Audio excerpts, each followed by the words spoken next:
The room went quiet. Only the cry of the baby could be heard. Dr. Tade carefully wrapped the placenta.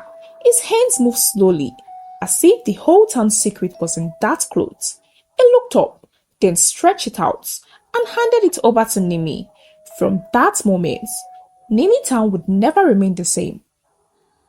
Once upon a time, in a small town called Lami, there lived a doctor named Tade. Tade was not an ordinary doctor. He was kind and gentle. People trusted him. His clinic felt like home. Mothers came, children came there, the sick came there. If someone had no money, Tade would treat them, and he always say, life matters more than money. Everyone loved him. Everybody believed Tade could fix things. One evening, Tade came home and found his mother Mama P lying weak on a mat. Her breath was shallow. Her face was pale. Tade felt his chest tightening. He checked her pulse. He listened to her breath. He knew she needed more than he could give in Lami town. She needed a big city hospital, machines, tests, and specialists. Tade went to the town elders and told them. He asked for help. The elders listened and felt sorry, but money was the problem. The city hospital cost too much. The town had little. The people gave what they could, but it wasn't enough. Tade borrowed money. Friends helped when they could, but the bills kept coming. Soon, Tade started charging for his service. He hated doing it, but he had no choice. At first, people understood. They said, Tade needed money for his mother. But then, whispers started. Why is he charging now? Some people asked. Slowly, the clinic grew quiet. The chairs sat empty. Tade felt alone. He felt the town pull away. Then, Nimi came back to the town. Nimi was a university friend. She looked sharp and confident. Tade told her about Mama P. He told her about the bills, the tests, the debts. He told her it was nearly out of option. Nimi listened. She did not judge. Then she said, there's a way out. She spoke quietly. She told Tade that people in the city pay good money for placentas. One placenta could pay all bills. One placenta won big payments. Tade was shocked. Placentas were private. They belonged to the mother and the child. Tade refused. He would not trade what belongs to other. He said no. He walked away angry and shamed. But Mama P got worse. Tade stayed up many nights. He watched her breath and prayed. Desperation changed him. He could not sleep. He could not think. He only wanted his mother to live. One night, Tade met Nimi again. She had the money ready. She smiled without warmth. Tade took the envelope. His hand trembled. He told himself, this is only once. Only one time for a life. Mama P went to the city. Doctors worked fast. Machines and medicine helped her. She began to get better.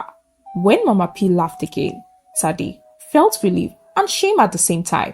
He had saved his mother, but at what cost? When they returned, Lami town celebrated Mama P's recovery. People came with food and songs. Tade felt love and guilt.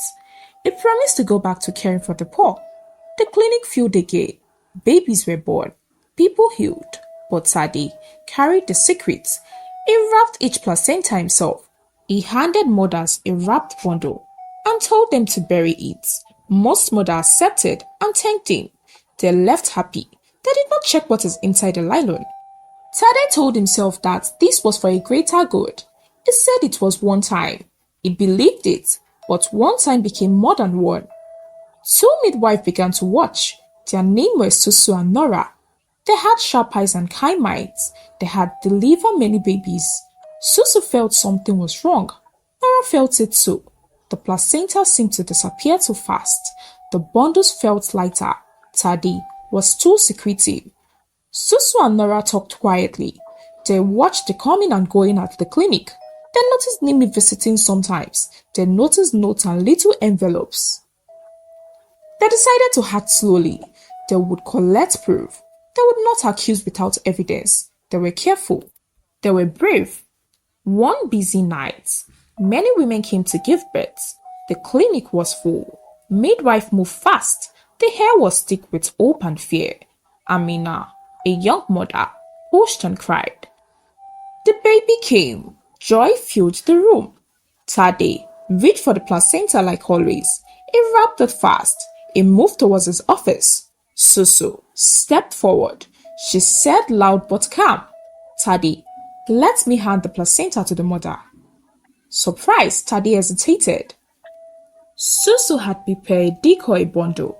She handed it to the mother with a smile. The mother, tired and happy, accepted. Tade rushed to his office. He put what he thought was the real placenta in a secret box. He did not know Susu had switched it. The elders Babaduro and a small group of women followed close behind. They had waited. They had hope. When Tade opened the box, the room went quiet. What was inside the bag was something else. Stones. Face turned hard. Susu stepped forward, holding paper and names. Nora stood tall. Babaduro spoke in a low voice. He asked Tade to explain. Tade's face crumbled. He could not lie. He told them everything. He said he began with one sale to save his mother Mama P. He said the money had helped. He said he kept doing it because of the temptation. And need did not stop. He cried and begged for mercy. But the midwife had found more. They had the scrape of a letter with city names.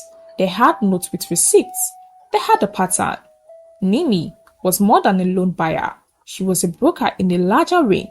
This ring bought placentas and sold them in the city. Now, the problem is bigger than Lami Town. This ring could harm many people. It was a network that preyed on trust and fear. Those who controlled it had power and money. The elders had decided, hide the truth and punish Tade alone, or expose the ring and risk danger. The silence in the clinic was heavier than a storm. The elders stood together, their faces set like stone. Babadi raised his staff and spoke with a voice that carried through the courtyard. Tade, your crime is too heavy for the community alone. This is no longer a matter for the village. We will hand you over to the law. At his words, a murmur rose among the people. Some gasped, others shook their head in sorrow. Dr. Tade's leg trembled as two strong men held him by the hands. Mama P, his mother, stepped forward. Her eyes were swollen with tears. A Ankara wrapper damp from wiping her face. She cried out, Tade, my son, how could you? You were my pride, my joy, and now you have brought me shame. Tade lowered his head, unable to meet her eyes. His voice cracked like a broken calabash. I wanted to save you, Mama, but the words brought her no comfort. Soon, the law arrived from the city. They took both Tade and Nimi into custody. The truth spilled open like a broken pot. Nimi had been working with dangerous people in the city, selling the stolen placenta for charm and money. She too was arrested, along with those she worked for. The people of Lami watched as their once beloved doctor, dressed in his rumpled coat, was led away in chains. Children clung to their mothers, whispering, "Is that not Dr. Tade?" Women shook their heads, saying, "Ha!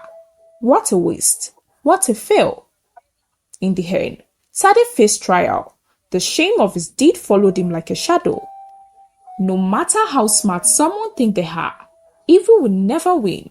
Lies may run for a while, but truth will always catch up. In life, honesty and kindness are what keep us standing strong. Thank you so much for watching this story once again. Do not forget to like, share, and please subscribe to this channel for more interesting stories. Bye.